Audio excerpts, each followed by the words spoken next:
نحمده ونصلي ونسلم على رسوله الكريم أما بعد فأعوذ بالله من الشيطان الرجيم بسم الله الرحمن الرحيم قال الله تبارك وتعالى في القرآن المجيد يا أيها الذين آمنوا إذا نودي للصلاة من يوم الجمعة فاسعوا إلى ذكر الله وذروا البيع ذلكم خير لكم إن كنتم تعلمون صدق الله مولانا العظيم مولاي صل وسلم دائما أبدا على حبيبك خير خلق كلهم رب تعالیٰ کا بے پایا لطف و کرم اور احسان عظیم ہے کہ جس نے ہمیں اس جمعۃ مبارک کی عظیم و بابرکت محفل میں اکٹھے ہونے کی توفیق عطا فرمائی اور سب سے بڑھ کر یہ کہ ہمیں دولت ایمان سے بہرہمند فرمایا۔ قرآن مجید کی اس آیت کریمہ میں جمعے کی فرضیت کا جو بیان کیا گیا اور اس دن جو جمعہ کا نام رکھا گیا اس کے حوالے سے کئی اقوال ہیں۔ ابن عباس رضی اللہ تعالیٰ عنہما کی روایت میں آتا ہے، عمدۃ القاری میں جو ہے اس روایت کو نقل کیا ہے کہ اس دن کا نام جمعہ اس لیے رکھا گیا کہ اس دن رب تعالیٰ نے حضرت آدم علیہ السلام کی بناوٹ کو مکمل کیا۔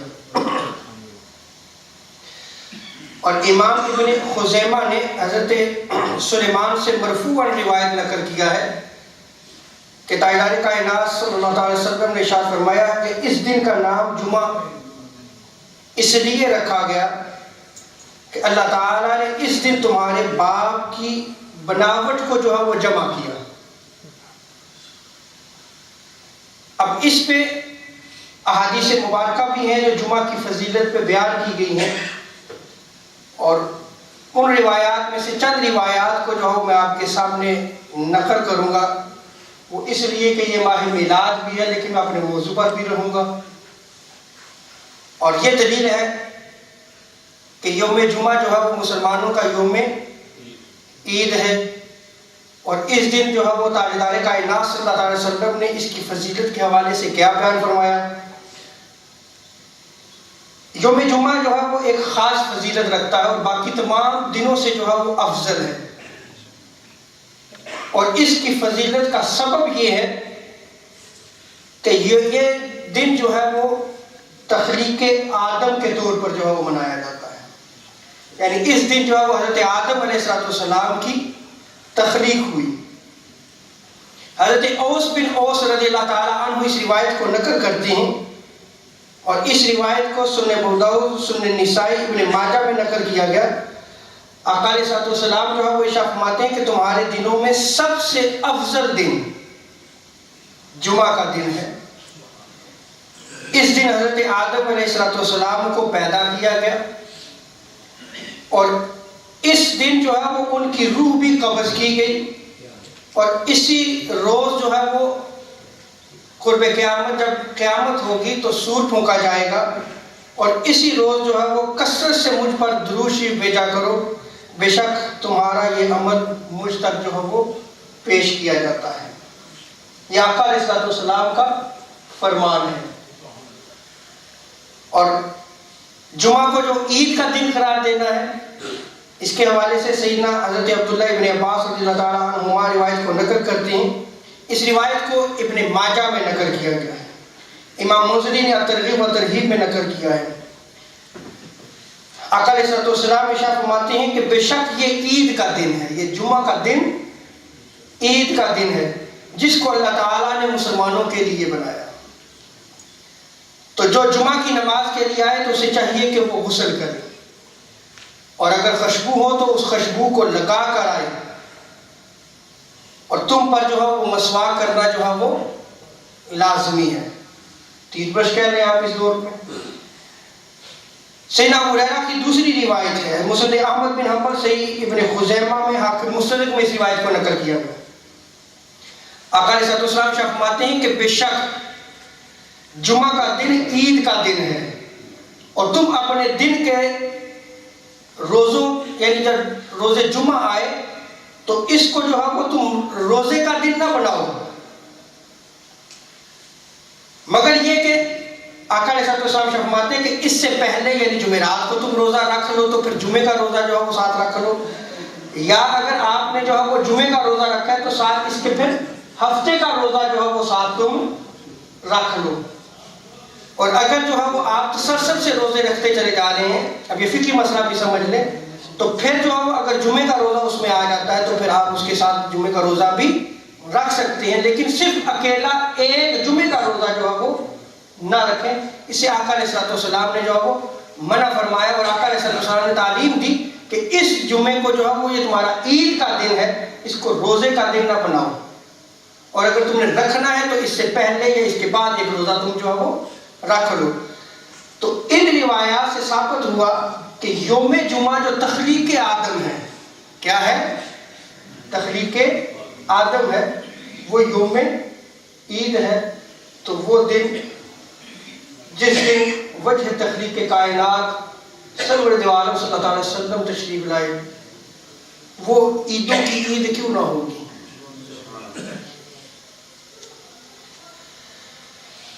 جمعۃ المبارک کی سنتوں کے حوالے سے جو ہے پچھلے جمعۃ المبارک میں بیان کیا گیا کہ احناف کا مسلک یہ ہے کہ جو جمعہ سے پہلے سنتیں 4 ادا کی جاتی ہیں یہ بھی، اور جو جمعہ کے بعد 6 رکعت ادا کی جاتی ہیں یہ سنت مؤکدہ ہے۔ اور پچھلے جمعہ مبارک میں نے سنت مؤکدہ کیا ہے اس کا بھی بیان کیا، لیکن تسلسل قائم کرنے کے لیے ایک مرتبہ پھر اختصاراً بیان کرتا ہوں کہ جس فعل، جس کام، جس عمل کو تاجدار کائنات صلی اللہ علیہ وسلم نے عبادت کے طور پر ہمیشہ دائماً کیا ہو، اور اس کے بعد خلفائے راشدین نے بھی اس فعل، اس کام، اس عمل کو ہمیشہ کیا ہو، وہ کام جو ہے وہ سنت مؤکدہ ہے۔ اور جو شخص سنت مؤکدہ کو ہمیشہ جو ہے وہ چھوڑ دے اس کو عذاب ہوگا، اور جو کبھی کبھی سنت مؤکدہ کو چھوڑ دے اس کو جو ہے وہ برا کہا جائے گا، اس کی ملامت کی جائے گی۔ اب چونکہ ہمارے ہاں جو ہے وہ اسلامک نالج نہ ہونے کی وجہ سے ہم لوگوں کو دیکھتے ہیں یا لوگوں کے احوال کو دیکھ کے جو ہے وہ ہم جو ہے وہ شریعت کا کوئی قانون بنا لیتے ہیں۔ شریعت کا قانون یہ یاد رکھ لیں وہ قرآن و سنت سے ہے۔ اگر لوگ سنتیں ادا نہیں کرتے تو وہ ہمارے لیے دلیل نہیں ہے، یا اگر کسی مسئلے کے نزدیک جو ہے یہ سنتیں جو ہے وہ مؤکدہ نہیں ہیں تو ہم احناف کے نزدیک وہ بھی دلیل نہیں ہے۔ احناف کے نزدیک جو ہے یہ سنن مؤکدہ ہے، اور شدت پسندی جو ہے وہ کہاں پہ آتی ہے؟ جب آپ جو ہے وہ دعوت و تبلیغ کے نام پر یہ کہنا شروع کر دیں کہ یہ جو آپ عمل کرتے ہیں یہ ثابت نہیں ہے، یا یہ غلط ہے، یہ خلاف شریعت ہے، یہ کسی حدیث میں نہیں بیان کیا گیا۔ آپ میری بات کو سمجھیں، جیسے کہ پچھلے جمعہ مبارک میں نے اس کو بیان بھی کیا کہ بخاری کی ایک روایت کو لے کر آپ یہ نہیں کہہ سکتے کہ جو پہلے سنتیں آپ ادا کرتے ہیں یا جو بعد میں سنتیں ادا کی جا رہی ہیں یہ جو ہے وہ سنن مؤکدہ نہیں ہے۔ آقا علیہ السلام نے اسے دائماً جو ہے وہ اختیار بھی فرمایا، اور آقا علیہ السلام کے بعد صحابہ نے بھی جو ہے وہ اسے دائماً اختیار نہیں فرمایا۔ ایسا آپ نہیں کہہ سکتے۔ اور اس پہ جو ہے وہ میں نے پچھلے جمعہ مبارک میں کافی روایات کو نقل کیا جو رہ گئی تھی، آج جو ہے ان کو نقل کروں گا انشاءاللہ تعالی، اور پھر جو جمعہ کے حوالے سے جو چند سوالات ہیں ان سوالات کو بھی جو ہے میں انشاءاللہ جو ہے وہ بیان کروں گا with evidence۔ حضرت عبداللہ ابن عمر رضی اللہ تعالی عنہما جو ہے وہ روایت کو نقل کرتے ہیں، صحیح مسلم میں اس روایت کو نقل کیا گیا ہے، ان نبی صلی اللہ علیہ وسلم کان یصلی بعد الجمعۃ رکعتین، کہ تاجدار کائنات صلی اللہ علیہ وسلم جمعہ کی نماز کے بعد جو ہے وہ 2 رکعات کو ادا فرمایا کرتے تھے۔ اب یہ روایت صحیح مسلم کی ہے۔ دوسری روایت سیدنا ابو ہریرہ رضی اللہ تعالیٰ عنہ کی ہے، یہ بھی صحیح مسلم اور ابن ماجہ کی روایت ہے۔ قال رسول اللہ صلی اللہ علیہ وسلم اذا صلیتم بعد الجمعۃ فصلوها 4۔ آقا علیہ السلام ارشاد فرماتے ہیں کہ جب تم جمعہ ادا کر لو تو پھر جو ہے وہ تم 4 رکعت جو ہے وہ مزید ادا کرو. 2 اور 4 یہ کتنی ہوگی؟ 6. یہ جمعہ کے بعد کی روایات ہے اور یہ صحیح مسلم میں ابن ماجہ میں ان روایات کو نقل کیا گیا. اور پچھلے جمعہ مبارک میں میں نے جو ہے وہ تقریباً 5 سے 6 پہلے روایات نقل کی ہیں، ان کو دہرانا جو ہے وہ مقصود نہیں ہے. اب صحابہ کرام کا اس پہ کیا عمل تھا؟ میں نے سنت موقدہ کی جو تعریف کی تھی اس کو ذرا ذہن نشین رکھیے گا کہ سنت موقدہ وہ ہے کہ جس پہ حضور کا عمل ہمیشہ رہا ہو اور پھر خلفائے راشدین کا عمل بھی ہمیشہ جو ہے وہ جس عمل جس کام جس فعل پہ رہا ہو وہ سنت موقدہ ہے. اس کا جو آپ ہمیشہ تک کریں گے تو عذاب دیا جائے گا، آپ گناہگار ہوں گے. اب صحابہ کرام کا عمل کیا تھا؟ جامع ترمذی ابواب الجمعہ میں آپ اس روایت کو دیکھ لیں. حضرت مولا علی رضی اللہ تعالی عنہ سے روایت کو نقل کیا گیا عن علی بن ابی طالب انہ امر ان یصلی بعد الجمعۃ رکعتین ثم 4 کہ حضرت مولا علی جو ہے وہ حکم دیا کرتے تھے کہ جمعہ کے بعد پہلے جو ہے وہ تم 2 رکعت پڑھو اور پھر جو ہے وہ 4 رکعات کو ادا کیا کرو. حضرت مولا علی اس کا حکم دیا کرتے تھے. اب یہاں پر جو ہے یہ بات یاد رکھ لیں، اس میں صحابہ میں اختلاف ہے کہ جمعہ کے بعد جو ہے وہ پہلے 4 پڑھنی ہے اور اس کے بعد جو ہے وہ 2 یعنی ٹوٹل 6، یا پہلے 2 پڑھنی ہے اور بعد میں جو ہے وہ 4.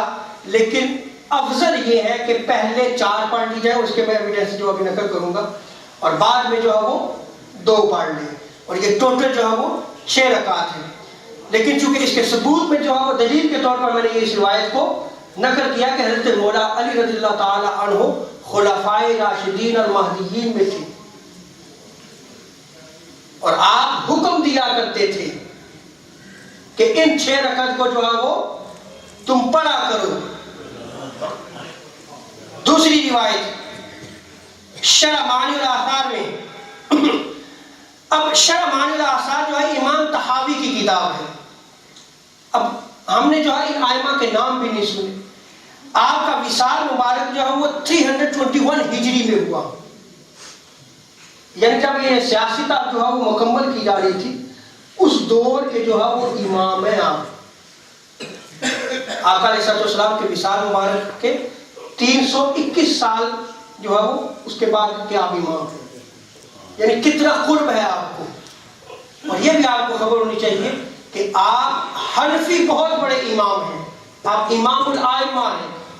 یہ جو شرح معانی الاثار ہے یہ احناف کی حدیث کی کتاب ہے اور یہ وہ احادیث کی کتاب ہے کہ جس میں آپ نے امام ابو حنیفہ کے اقوال یا آپ کے فتاوی جات جو امام ابو حنیفہ رحمہ اللہ تعالیٰ کے تھے ان کو احادیث مبارکہ کی روشنی میں بیان کیا کہ آپ کا کوئی بھی قول یا کوئی بھی فتویٰ جو ہے وہ حدیث مبارکہ کے بغیر نہیں ہے. اور یہ ایسی کتاب ہے کہ جس میں باقاعدہ سندن آپ جرح و تعدیل بھی کرتے ہیں اور اس کی مثال کسی اور مسلک میں نہیں ملتی، خواہ وہ حنبلی ہو، خواہ وہ شافعی ہو، خواہ وہ مالکی ہو. اتنے بڑے امام تھے آپ. انہوں نے اس روایت کو جو ہے وہ شرح معانی الاثار میں نقل کیا ہے.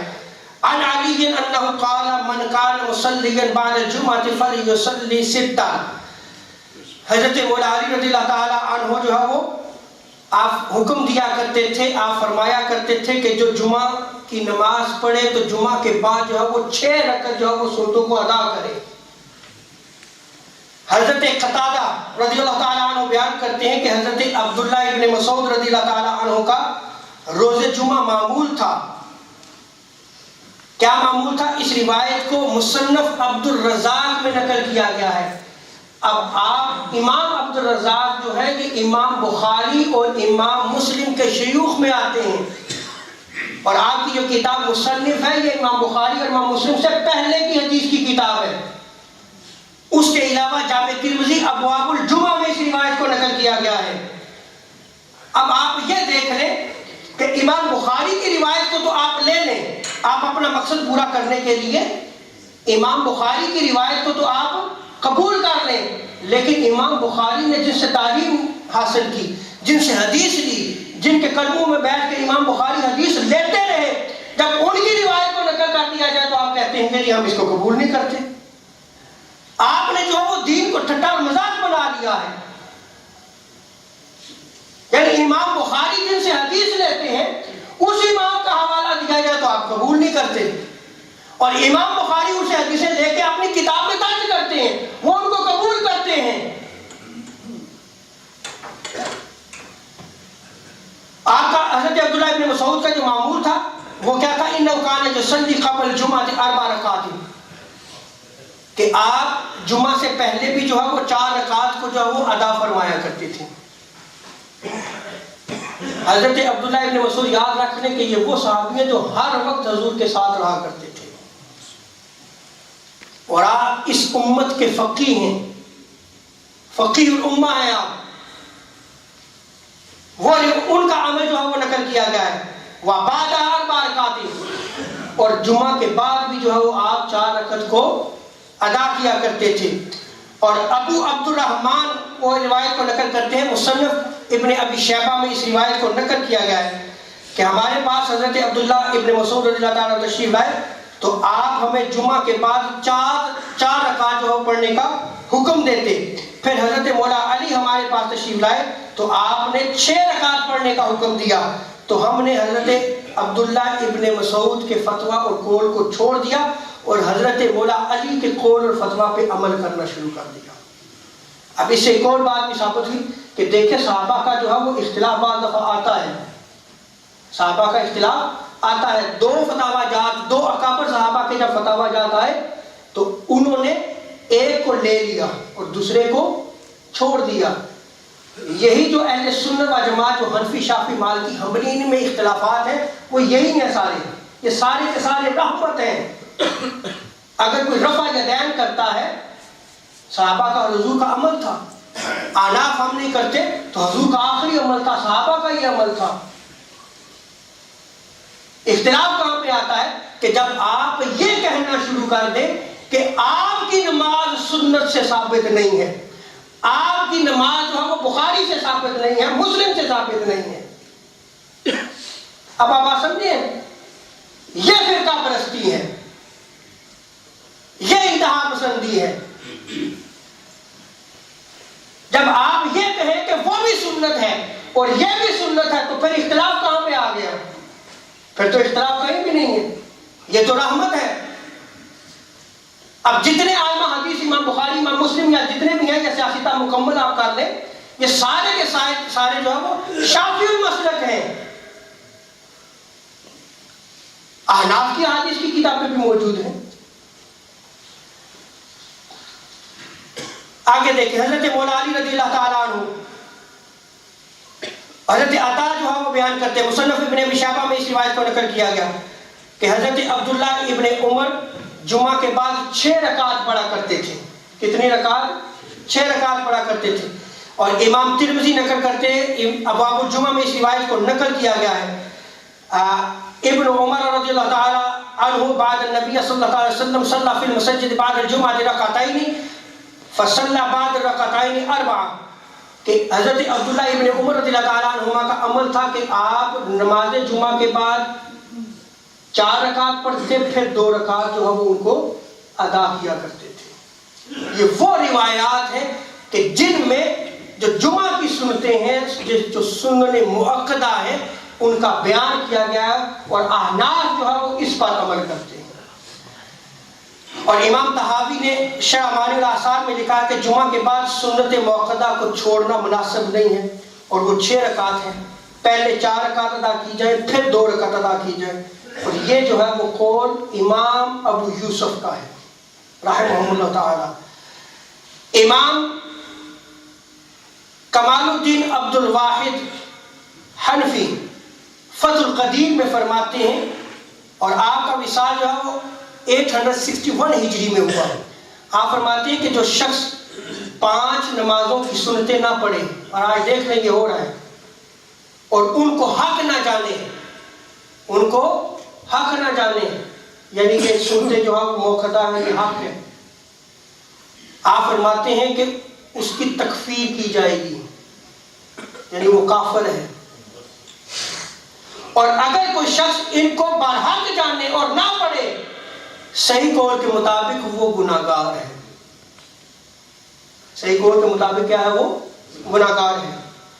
امام ابن عابدین شامی رد المحتاج میں فرماتے ہیں کہ تلوی میں ہے کہ سنت موقدہ کا ترک حرام کے قریب ہے، اور جو شخص ان سنن موقدہ کو ترک کرتا ہے وہ روز قیامت آقا علیہ الصلوۃ والسلام کی شفاعت سے محروم ہوگا، اس کو شفاعت سے محروم کر دیا جائے گا. اور امام ابن حمام کی تحریر میں ذکر کیا گیا ہے کہ ان سنتوں کا تارک چھوڑنے والا گمراہ، اور اس کی ملامت کی جائے گی. اور ترک سے مراد جو ہے وہ بلا عذر چھوڑنا ہے. کیا ہے؟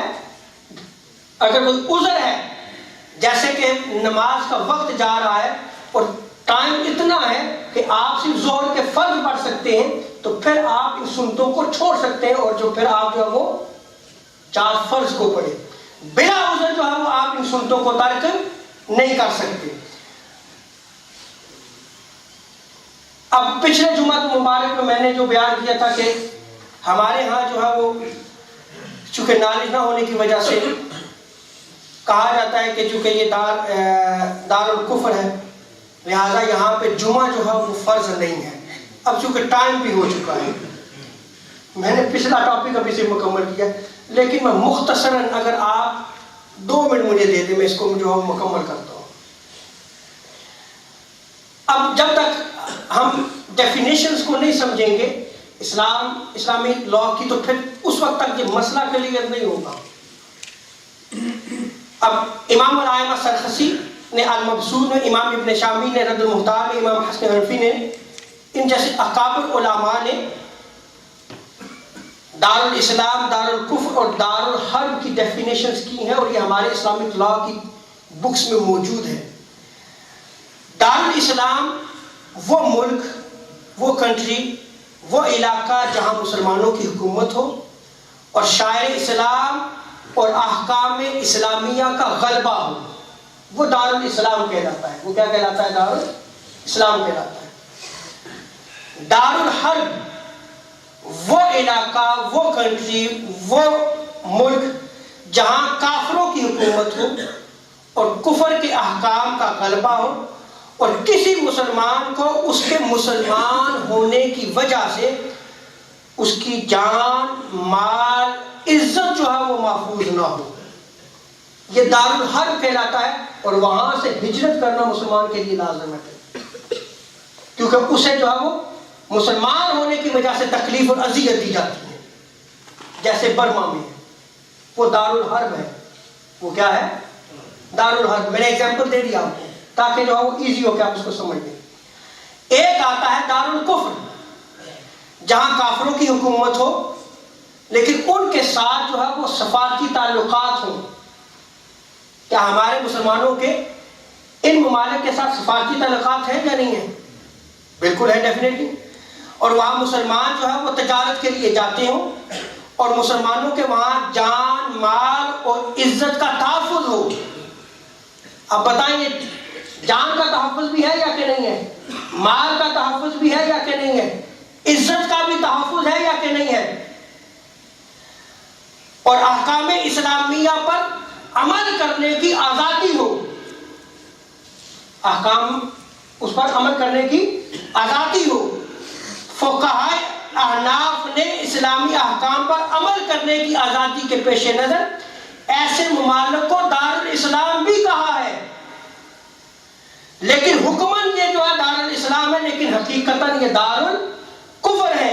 دار الکفر ہے. تو یہاں فقہاء نے فرمایا ہے کہ اس وجہ سے ان ممالک میں اگر آپ عیدین کی نماز کو ادا کرتے ہیں تو بھی جائز ہے، اور جمعہ کی نماز کو ادا کرتے ہیں تو یہ بھی جائز ہے. یہ بھی جائز ہے.